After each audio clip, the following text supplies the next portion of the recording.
Bonjour Bernard-Henri Lévy. C'est un film exceptionnel qui a été présenté en préouverture du Festival de Cannes. Il s'appelle Notre guerre.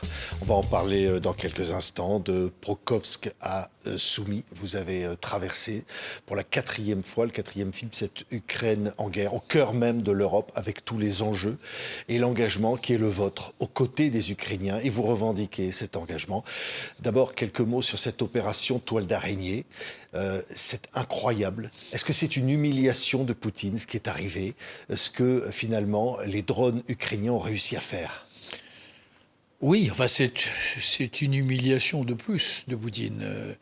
Rappelez-vous, lorsque les Ukrainiens, au tout début de la guerre, ont coulé le croiseur Moskova, qui était le navire amiral de la flotte russe au large de l'Odessa. Rappelez-vous la première explosion sur le pont de Kerch. Rappelez-vous l'opération, l'offensive terrestre dans la région de Koursk. Donc avant-hier, c'est un camouflet de plus. Voilà. Premièrement. Deuxièmement, c'est, comme sont les Ukrainiens, une opération d'une ingéniosité, d'une hardiesse et d'une intelligence extraordinaire. Et enfin, c'est, comme je le crois moi depuis un certain temps, comme je l'annonce depuis un certain temps, un tournant dans la guerre. C'est un vrai tournant. Vous pensez que là, c'est une bascule qui peut dire que l'Ukraine peut gagner cette guerre? Mais naturellement, l'Ukraine, c'est ce à quoi je crois profondément depuis 3 ans. Je documente cette guerre inlassablement depuis 3 années, sur le terrain, sur tous les fronts, au sud, à l'est. J'ai été sur toutes ces lignes où se joue cette guerre. Ma conviction depuis le premier jour, c'est que l'Ukraine peut gagner cette guerre. Ce tout petit pays qui est grand, qui doit faire 30 fois moins en surface territoriale que la Russie, peut gagner contre le Goliath russe, première chose. Et deuxième chose, je crois que la Russie ne peut pas gagner. Ne peut pas gagner. Parce que c'est là encore une des leçons que je tire de mon expérience, de toutes les guerres que j'ai couvertes dans ma vie et de cette guerre-là, c'est qu'une armée de mercenaires qui n'ont aucune idée des raisons pour lesquelles ils font une guerre, ne peut pas gagner. C'est pas possible. Une guerre, c'est pas une question d'argent, c'est pas une question de matériel, c'est même pas une question de masse humaine, comme je l'entends trop souvent dire, masse humaine, c'est-à-dire chair à canon, c'est une question de morale. On sait ça depuis l'histoire ancienne, depuis les Grecs. Le nerf d'une guerre, c'est le moral des combattantes et des combattants. Et le moral, c'est quoi? C'est savoir qu'on se bat pour une raison. Pour défendre sa patrie, pour défendre des valeurs, pour défendre, dans le cas de l'Ukraine, à la fois l'Ukraine et les valeurs de l'Europe, mais défendre quelque chose. En face, les Russes ne défendent rien, sinon le caprice d'un autocrate impérialiste qui s'appelle Poutine. Avec lequel il faut quand même espérer discuter aujourd'hui avec l'autocrate Poutine, comme le souhaite encore le président Trump, comme le souhaite aussi M. Zelensky. Oui, enfin, ce que souhaite Zelensky, c'est en effet la paix. Mais il le souhaite depuis le premier jour, puisqu'il n'a pas voulu cette guerre. Mais il souhaite une paix durable, pas une paix qui va durer 3 minutes, ou 3 semaines, ou 3 mois, et une paix juste. Et une paix juste, c'est une paix qui ne laisse pas à l'agresseur le fruit de sa rapine et de sa brutalité. Oui, et Vladimir Zelensky dit, au fond, que la Russie cherche toujours à gagner du temps et reproche peut-être aux Occidentaux de ne pas en faire assez. Oui, mais il a raison. C'est encore plus vrai aujourd'hui avec Trump, mais ça l'était déjà avec Biden. C'est-à-dire que tout se passe comme si l'Occident avait calibré son aide à l'Ukraine. Calibré afin de lui permettre de ne pas être défaite, mais sans surtout lui donner les moyens de l'emporter. Voilà, une espèce de calcul macabre et diabolique et terrible, parce qu'il consiste au fond à éterniser la guerre, qui a permis aux Ukrainiens jusqu'à présent de tenir, mais qui ne leur a jamais donné les moyens de l'emporter. Et ce qui se passe aujourd'hui, ce qu'on a vu ces derniers jours, et ce que je filme dans notre guerre, c'est que les Ukrainiens, au bout d'un moment, on dit, écoutez, ça va, si vous ne voulez pas nous aider, on va s'aider nous-mêmes. Si vous ne voulez pas nous donner l'aide de vos armées, on va nous devenir la meilleure armée d'Europe et une des meilleures armées du monde. Et l'armée ukrainienne aujourd'hui, c'est ça, moi, qui m'a frappé dans ce 4e film, c'est que c'est la meilleure armée d'Europe. Oui. Et l'une des 2 ou 3 meilleures armées du monde. Autrement dit, c'est pas... lorsque cette guerre sera finie, c'est pas un cadeau qu'on fera aux Ukrainiens si on les admet dans l'OTAN ou dans l'Europe, c'est un cadeau que les Ukrainiens nous feront en nous apportant leur expérience de l'épreuve et de la façon admirable qu'ils ont de la surmonter. Alors, ce qui est incroyable, Bernard-Henri Lévy, c'est dans ce film, vous le disiez, Notre guerre. Donc, ce film qui va donc être présenté le 11 juin aux États-Unis, qui a été présenté, on verra tout à l'heure des images, le 13 mai en préouverture d'une journée spéciale Ukraine au Festival de Cannes et qui sera à la fin du mois, le 29 juin, sur France 5 en prime time. Regardez les images, ça s'appelle Notre guerre. Long day. Long day? Oh, Vous faites peur!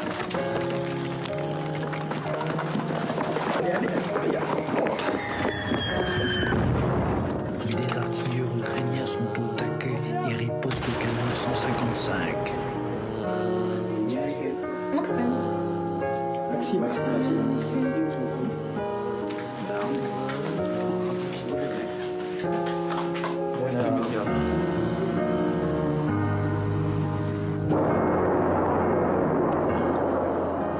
L'image satellitaire américaine a repéré une concentration de troupes hostiles juste derrière la ligne.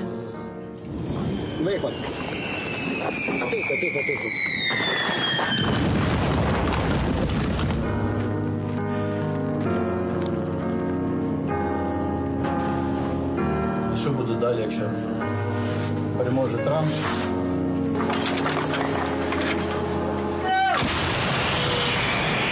Il faut que vienne la paix, mais pas aux dépens des héros qui, dans les caves comme dans la neige, tiennent l'armée russe en respect et sont le rempart de l'Europe. 19,500 of children which have been stolen by Russians. You just have to bring them back. C'est un film combat. Film extrêmement émouvant, j'ai pu voir au Festival de Cannes. Il a touché le public, il a touché chacun qui puisse le voir et se rendre compte d'aller, comme vous le faites, Bernard-Henri Lévy, au cœur avec ces hommes et ces femmes qui se battent au péril de leur vie, jusque dans leur chair. C'est quelque chose dont on ne peut pas s'empêcher, j'allais presque dire, qui vous fait rester éveillé la nuit. La nuit et le jour. C'est-à-dire que c'est vrai que depuis que cette guerre a commencé, depuis 3 ans, j'ai du mal à penser à autre chose. J'ai du mal à ne pas me sentir requis. Et ce film, c'est mon 4e film. J'allais dire, je me suis juré, au fond, je me suis juré de rien parce que les choses se sont enchaînées. Mais le fait est que j'ai documenté cette guerre du premier jour au jour d'aujourd'hui. Je n'ai cessé de la documenter. J'ai chaque fois cru que le film que je faisais était le dernier. Et puis j'ai continué. Voilà, il y a quelque chose qui fait que... Alors, est-ce que c'est l'héroïsme de ces femmes et de ces hommes? Est-ce que c'est ces gens admirables, cette jeune commandante là qu'on a entrevue? Est-ce que c'est le fait que je sens que quelque chose du destin de l'Europe et du monde se joue là? C'est vraiment une guerre bascule, où le destin de l'Occident, et pas seulement de l'Occident, le destin de ce qu'on appelle improprement le Sud global se joue aussi. Je crois que c'est essentiel. Voilà, il y a, la génération de mon père a eu affaire à la guerre d'Espagne, où cette génération-là sentait confusément que c'était les grandes manœuvres de quelque chose de terrible qui se préparait. Même chose pour cette guerre d'Ukraine. C'est les grandes manœuvres de quelque chose que je pressens depuis le premier jour, depuis le 24 février 2022, et dont je sais qu'il faut quelque chose, il faut le conjurer, l'empêcher d'advenir. Voilà. Oui. Donc c'est vrai, j'ai passé 3 ans et 3 mois maintenant de ma vie à interrompre à peu près tout, mes activités littéraires, mes livres de philosophie, et je fais ça. Je filme avec Marc Roussel, qui est mon compagnon, mon camarade d'aventure, qui est un grand photographe de guerre, tous les deux, et Gilles Herzog.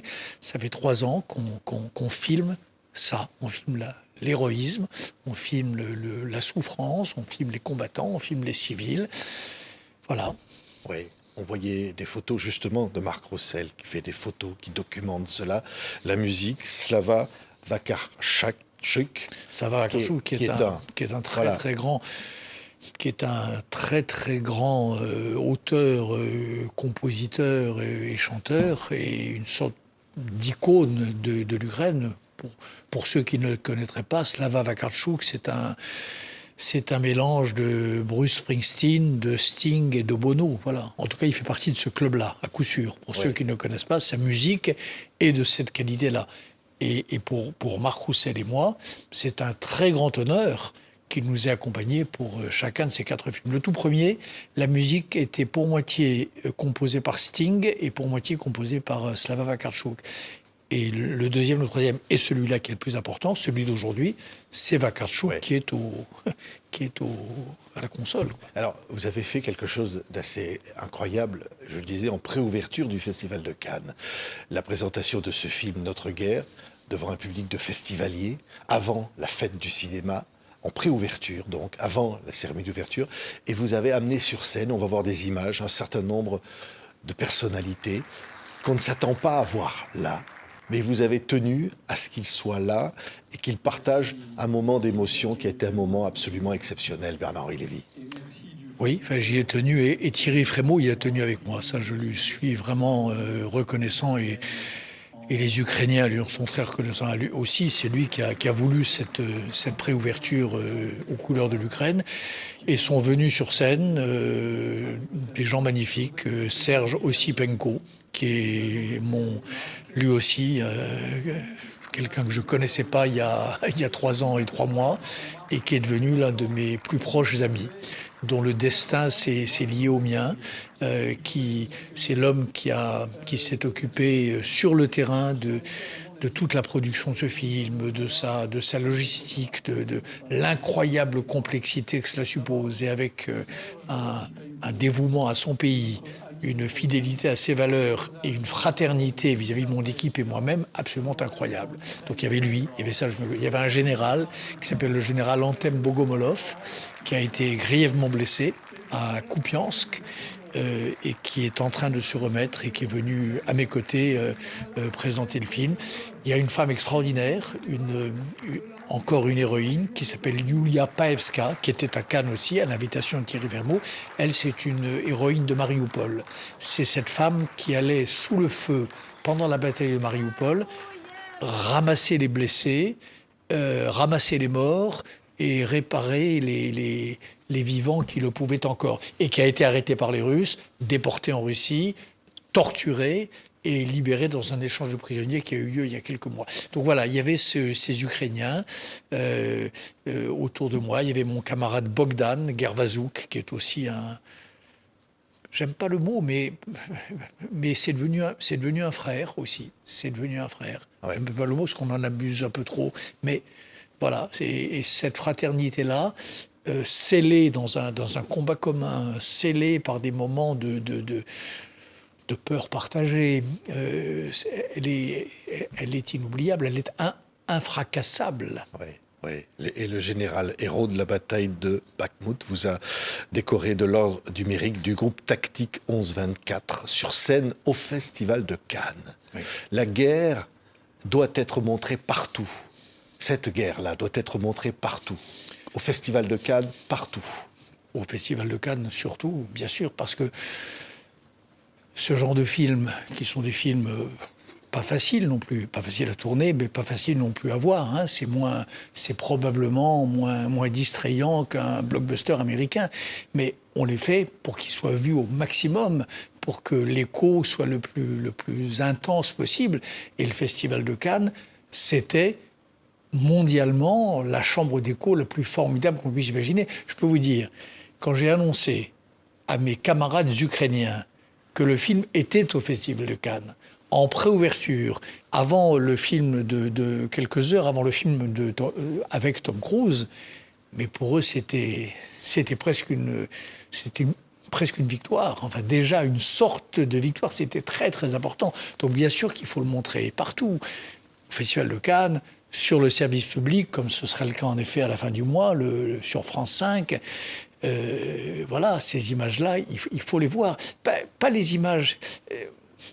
Roussel et moi, on ne fait pas des images misérabilistes, on fait plutôt des films épiques, parce que la situation s'y prête, parce qu'on a affaire là, en Ukraine, à des héros épiques. Voilà. C'est des héros, et ils ont le sens de l'épopée, les Ukrainiens. Ils ont le sens de la grandeur. Ils rappellent, moi, il me semble, j'aimerais en tout cas, que ce film rappelle à tous les Européens que nous sommes, le sens de cette grandeur que parfois on a tendance à oublier et dont eux se souviennent. Oui, on n'a pas oublié les propos de Donald Trump à l'égard du président Zelensky lorsqu'il l'a reçu, de la manière dont on se souvient, en lui disant « Vous n'avez plus les cartes en main, vous devez abandonner ». Et on a vu ce qui s'est passé il y a 2 jours, un démenti cinglant. Le président Zelensky, à ce moment-là, se demandait s'il allait se rendre à Washington. Regardez ces images, vous l'aviez rencontré juste avant. Extrait du film. Hi, very good to see you. Sir President, Welcome. How are you? glad to see you here. Good to see you. How was your trip? I see. That's great. The problem that we fixed, 19,500 of children which been stolen by Russians. Because you can't exchange children like warriors, for example, exchange warriors to warriors. Yes, children, you can't exchange. You just have to bring them back. How to do it?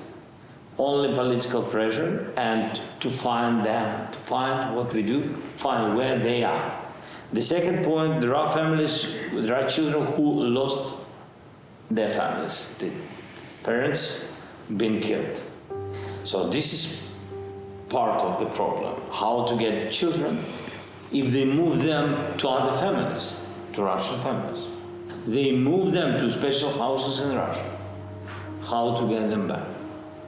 C'est la force de cet homme. La force. À ce moment-là, quand vous le rencontrez, la guerre est un moment clé, l'arrivée de Trump au pouvoir. Il va se passer cette rencontre à Washington et il est là et il vous parle du sort des enfants ukrainiens. Dans le film, comme vous savez, il y a 3 rencontres avec Zelensky qui se sont échelonnées sur les semaines de tournage. La première rencontre, c'est celle dont vous parlez. Il s'envole le lendemain pour Washington. Il sent qu'il y a quelque chose qui ne va pas. Il est pas à l'aise. Il sent qu'on lui prépare un sale coup. Et il hésite à partir. Ça, c'est la première interview de Zelensky dans le film. La deuxième, il est avec le président Macron à Paris. Il se sent trahi, il se pense trahi par les États-Unis et il vient s'assurer de l'alliance française. Et là, j'ai filmé cela dans le film. Et la troisième, c'est celle dont on vient de voir l'extrait.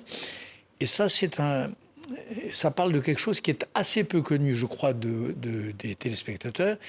C'est cet incroyable scandale des enfants enlevés par Poutine, par l'armée russe.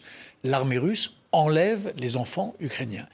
Zelensky parle de 20 000, 19 000 et quelques, probablement davantage. Le chiffre qu'il donne, c'est le chiffre officiel. Des dizaines de milliers d'enfants arrachés à leur famille, kidnappés, déportés, désidentifiés, brainwashés, à qui on donne un nouveau nom et que, comme il le dit dans cette interview, on envoie parfois se battre comme les enfants soldats de Daesh il y a quelques années contre leur propre pays et leur propre famille. Ça, c'est un scandale absolu, cette guerre. Et d'ailleurs, c'est la suite de l'interview, mais c'est ce que ne cesse de dire Zelensky, y compris hier et avant-hier. Pour les Ukrainiens, c'est une condition sine qua non de la paix. Aussi important que la récupération de leur territoire, que l'Alsace et la Lorraine ukrainiennes, il y a le retour des enfants déportés. Voilà, le retour de ces enfants à qui on a tenté de ravir leur mémoire, dont on a changé l'identité, que l'on a tenté de russifier. Cette russification des âmes et des âmes innocentes des enfants, c'est une des saloperies de Poutine. Et lutter contre ça, c'est une des priorités de l'Ukraine. Et ça, c'est ce troisième moment de, de, de mon interlocution avec Zelensky dans le film. Et pour moi, c'est un des moments importants de notre film. Oui, oui. Ce qui est fort aussi, c'est que vous affichez, Bernard-Henri Lévy, que ce film est un combat, que ce film doit être utile. Vous rencontrez Zelensky, vous avez dit, quelqu'un vous a demandé dans une interview, est-ce que vous seriez prêt à rencontrer Poutine? Et vous avez répondu non. Pourquoi vous ne rencontreriez pas Poutine? Parce que je pense qu'avec lui, il y a des moments où avec certains hommes, le dialogue est rompu. Qui ont rompu. Il y a des hommes dans l'histoire de l'humanité qui rompent les ponts de l'interlocution et du rapport normal avec autrui. Voilà.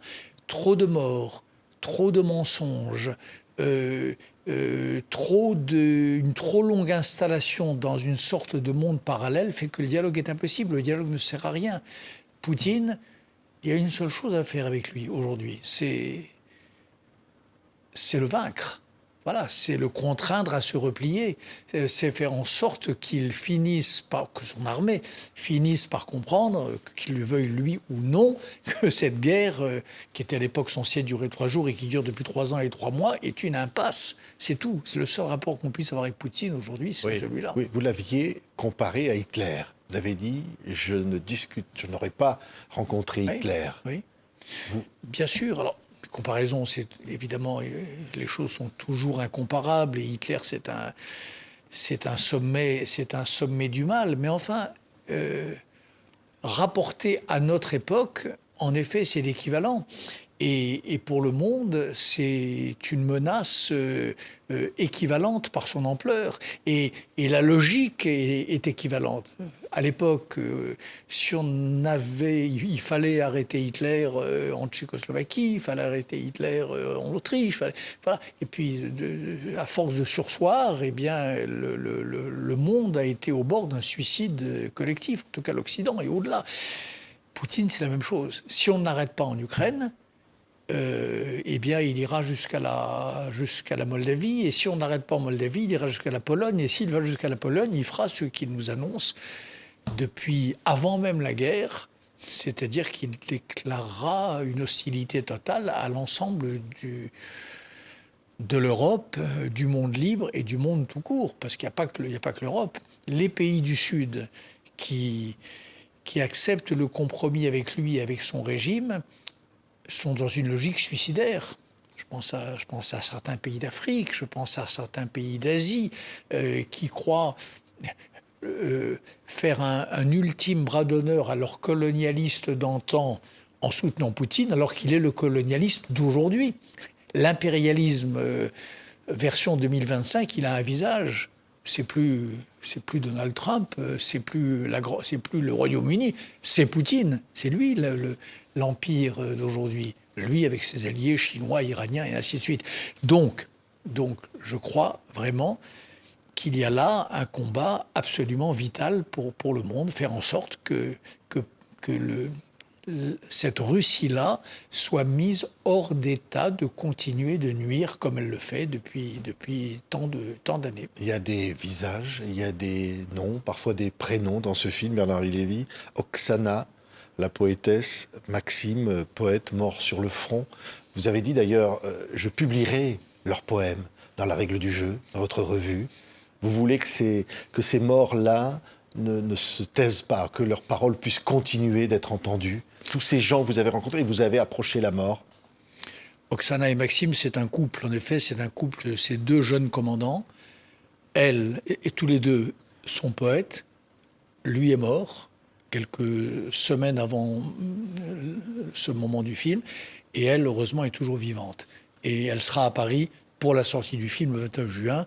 Nous l'avons, avec mon producteur Dominique Ambiel, nous l'avons invitée à Paris. Elle sera là à nos côtés pour présenter le film. Et cette jeune femme-là, elle a 22 ans. Elle est une merveilleuse poétesse. Vous le découvrirez bientôt dans la règle du jeu. Et c'est une commandante qui fait la guerre de la seule manière qui vaille, c'est-à-dire en la détestant, sans l'aimer, la guerre sans l'aimer, et néanmoins en la faisant avec détermination et force. Donc c'est quelqu'un que j'admire infiniment. Et elle sera là pour m'entendre le dire, j'espère. Oui. Et vous montrez aussi la mort dans tous les camps. Il y a cette séquence d'un soldat russe tué par un drone. C'est ça la guerre. Et vous montrez cette souffrance de ces gens aussi qui sont envoyés dans cette boucherie. Ah oui, oui, bien sûr. Ça, c'est une scène que j'aurais aimé ne pas voir d'ailleurs. Mais c'est vrai que j'ai été admis dans l'une de ces salles de commandement et d'opération de drones. Puisque, là encore, en 3 ans, j'ai vu cette guerre évoluer. J'ai vu la guerre moderne évoluer. Quand j'ai commencé à filmer il y a 3 ans, c'était la guerre de 14. La guerre d'Ukraine, c'était la guerre de 14. Oui, les tranchées. C'était la boue des tranchées, c'était les hommes enterrés. Dans ce film aussi, le dernier, c'est une guerre d'une toute autre nature. Une guerre électronique, une guerre à distance, une guerre, parfois c'est horrible, par télécommande. Et il y a en effet une scène du film où nous sommes à Pokrovsk, dans un bunker, avec une unité de dronistes, c'est-à-dire des soldats geeks, qui en effet actionnent leurs drones, un peu comme ils ont dû les actionner avant-hier dans cette opération toile d'araignée. Et en effet, sous nos yeux, ils arrêtent une unité russe en train de pénétrer le territoire ukrainien. Et avoir vu cela n'est pas un bon moment de ma vie, mais c'est la guerre d'aujourd'hui, donc il faut le voir, il faut le filmer, et il faut le montrer. On va avoir justement encore un extrait de ce film, Notre guerre. Vous êtes avec les combattants, vous vivez avec ces civils qui sont menacés de la mort à chaque instant, Bernard-Henri Lévy. Mais ça, c'est important pour vous, de sentir avec eux ce que c'est que de vivre sous cette menace qui vient du ciel le plus souvent. Ce qui est important, c'est dès lors qu'on prend le parti qui est le mien, c'est-à-dire le parti de documenter, le parti de raconter et le parti d'aider, il faut le faire tout entier. Moi, je fais pas dans ma vie, j'ai jamais fait les choses à moitié et je les fais pas de loin. Voilà. Donc un film comme celui-là, il faut être là, il faut être sur le terrain, il faut être aux côtés des hommes.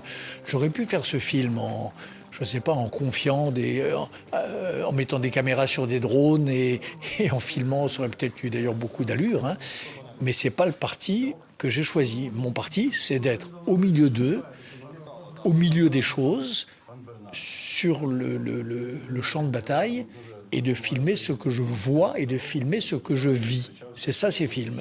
Alors, ça montre pas toute la guerre, il y a plein d'autres scènes que je n'ai pas vues, mais en tout cas, ça montre loyalement la guerre telle que je l'ai vécue. Oui, des petits détails, parfois des objets qu'on retrouve après les bombardements, qui marquent la vie qui est encore là, parfois des scènes cocasses.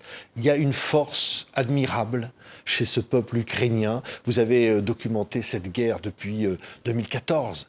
Hein, l'appel que vous aviez lancé au moment de la Crimée et au-delà, il y a quelque chose d'admirable. Admirable, je ne sais pas, mais en tout cas constant. Ça, c'est une chose qu'on ne peut pas me retirer, c'est la constance dans l'engagement. En effet, depuis février 2014, toute cette révolution ukrainienne, cette révolution démocratique lente, elle a commencé là, sur la place de la Dignité à Kiev, et j'ai eu l'honneur de prononcer un discours sur cette place, et je disais déjà à l'époque, il y en a un extrait dans le film, un extrait de cette petite archive, je m'émerveillais du fait que les Ukrainiens n'aient pas peur de Poutine, et je m'étonnais que les Européens, eux, soient saisis d'effroi. Voilà, ça c'est 2014, j'ai pas changé, j'en suis au même point. Je m'émerveille du courage de ces camarades ukrainiens que j'ai vus se battre à 1 contre 10 en termes d'hommes, à 1 contre 10 en termes de matériel. Ils tirent un obus quand les Russes en tirent 10, mais avec 100 fois plus de morale, ou sans eux et avec un eux, la morale et le moral. Et je m'étonne encore de la timidité de notre soutien, du soutien du monde. Voilà, quand je vois en Europe, mais ailleurs, aux Nations Unies, tant de frilosité et tant de difficultés pour le monde à reconnaître que à distinguer entre l'agresseur et l'agressé, à distinguer entre cette armée ukrainienne qui, quand elle tire à 3000 km, vise des objectifs militaires, et les Russes qui, eux, visent systématiquement et intentionnellement les objectifs civils. Quand je vois cette difficulté qu'a le monde à reconnaître cela, c'est vrai que les bras m'en tombent et j'en fais des films. Oui, mais quand vous dites c'est notre guerre, Oui. j'ai envie de vous dire, est-ce que malgré tout les Ukrainiens courageux peuvent la gagner sans nous, cette guerre? En tout cas, ils se sont mis, et ça je le vois depuis le début de manière grandissante, ils se sont mis de plus en plus en situation de continuer à faire, même si notre soutien se réduisait. Et il y a une scène importante dans le film. Le général en chef de l'armée ukrainienne, qui s'appelle Oleksandr Syrski, le grand patron de l'armée ukrainienne, que je vois 3 jours après la fameuse altercation dans le bureau ovale entre Trump et Zelensky. Et je lui demande ça, je lui pose cette question. Mais qu'est-ce qui se passe, mon général, si l'Amérique vous coupe les vivres? Et il me répond avec beaucoup de calme, avec un sang-froid incroyable. La scène est dans le film. Pas de problème. Nous continuerons mieux avec eux, mais même si c'est sans eux, nous continuerons tout de même. Donc je pense que, alors ce serait terrible parce que ça voudrait dire plus de temps, donc plus de souffrance et plus de morts. Mais aujourd'hui, les Ukrainiens se sont mis en situation de continuer de mener et sans doute de gagner cette guerre, même si notre soutien se réduisait. Merci, Bernard-Henri Lévy. C'était le 13 mai, en préouverture du Festival de Cannes, le 11 juin aux États-Unis, à Ottawa, Au Congrès. au Congrès. La première du film aux États-Unis sera au Congrès des États-Unis. Oui. Et donc, à la fin du mois, le 29 juin, sur France 5, en prime time. Mais, je vais pas dire, votre combat ne s'arrêtera pas, Bernard-Henri Lévy. Ben, il s'arrêtera Oui. lorsque l'Ukraine aura gagné. Oui. Quand l'Ukraine aura gagné la guerre, je retournerai à la littérature. Et vous êtes certain que ça va arriver, que ce jour va arriver? J'en suis intimement convaincu. Et lorsque j'entends ici ou là parler de la fatigue des Ukrainiens, des problèmes de mobilisation, etc., c'est tellement à côté de la réalité telle que je l'ai vécue au jour le jour et telle que je peux en témoigner dans le film qu'on a tourné avec mon ami Marc Roussel. C'est tellement le contraire. Ils gagneront. Merci. Merci. Bernard-Henri Lévy était notre invité, Notre guerre, avec Marc Roussel. Merci beaucoup, Bernard-Henri Lévy. Merci à vous.